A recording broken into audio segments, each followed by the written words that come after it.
Hey everybody, this is Steli, and today I want to talk about when self-criticism and self-awareness is actually counterproductive. Here's the deal. A lot of successful people that I know, including myself, we appreciate people that are incredibly self-aware, and we appreciate people that are self-critical, right? Being self-critical means that you're honest enough to look at hard truths and that you have the data and information needed in order to improve and grow, right? If you don't know what you're doing, if you don't know what your true performance is like, it's very hard for you to know what to improve and what not to improve and how to operate in the world. So I've always appreciated people that have been incredibly self-critical, and I myself, maybe I appreciate this because I bring this naturally to the table, but I've always been incredibly self-critical, and some people have given me even the nice compliment of saying that I'm very self-aware.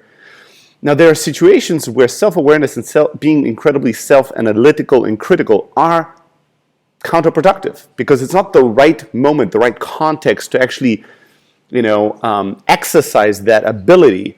And I had an insight yesterday when two friends of mine and I, we're traveling through Thailand right now. We went to a Muay Thai camp to do some training.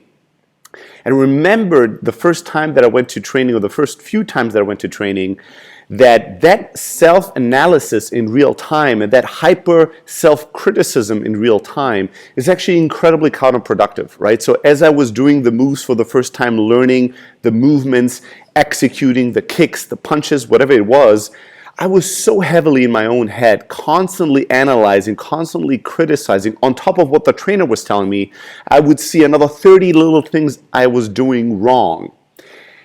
All that did, and all that is doing, and I saw that yesterday with my friends as well that went to Muay Thai for the very first time. In that situation, when you're training, being self-critical and pushing yourself and analyzing yourself and nitpicking yourself in real time, all that is doing, it's robbing you and draining you of energy. It's distracting your mind so you can't really pay attention. It stiffens you up so you can't be loose and perform the exercise correctly. It's slowing you down. It's not speeding you up. We have to perform.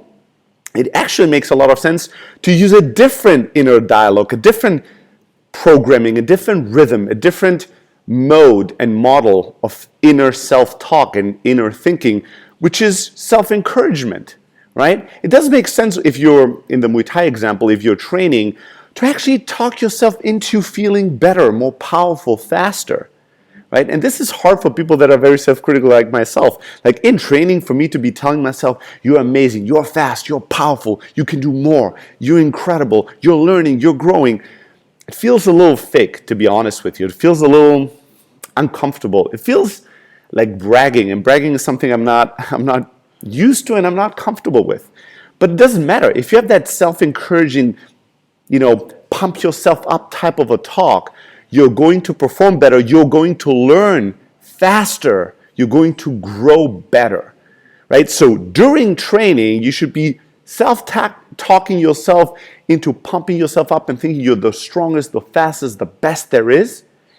After training, when the three of us sat down at the restaurant and had a protein shake and were talking about the experience of training and what was going on in our head and how our body felt and how the whole experience was for us, that is the moment, post-workout, is the moment to analyze and to be critical and to find flaws, right?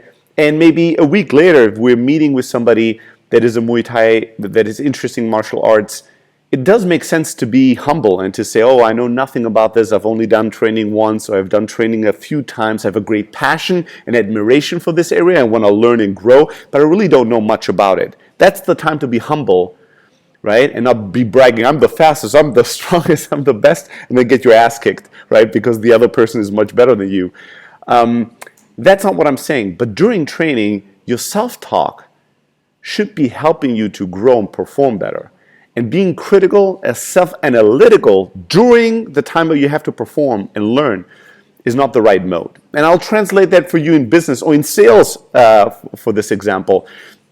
In sales, it pays huge dividends to be self-critical, self-aware, right? To know what your strengths and weaknesses are, to know when you had a pitch or a talk. You know how many times I've asked sales reps after a pitch meeting, hey, in your opinion, how did this meeting go?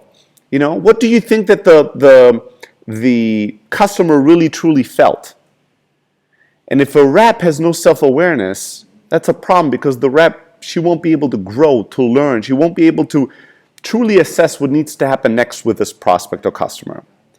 But during the pitch, during the time you negotiate, during the time you interact with customers, that's not the time to be self-analyzing. That's not the time for you to be self-critical. If you misspeak, or if you say something not as elegantly, or if you ramble a little bit, it's not the time to beat yourself up over that. When you talk to customers, it's the time to feel great, to make them feel great. It's the time to perform, to communicate, to be excited, to be passionate, right? And to be putting yourself in a state of mind that makes you feel like they love me and I love them, and this is going to be great for both sides.